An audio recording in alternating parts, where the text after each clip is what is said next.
Do you want to stop people from resharing your photos or reels? In this video, I'll walk you through the simple steps to turn off reposts on your Instagram posts, so you stay in full control of who can share your content. So the first thing I'm going to do is simply open my Instagram app on my phone, and then hop over to the profile page.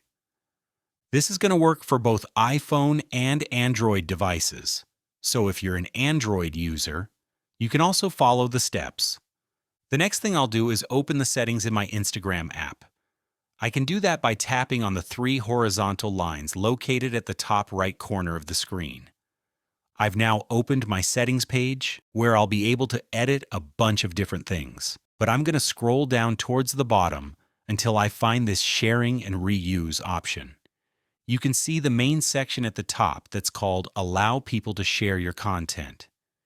And you'll want to turn off or disable this setting right here, reposts on posts and reels. Once you do that, people won't be able to repost your content on their Instagram profile. If you found this guide useful, then please consider liking this video, and I'll see you soon.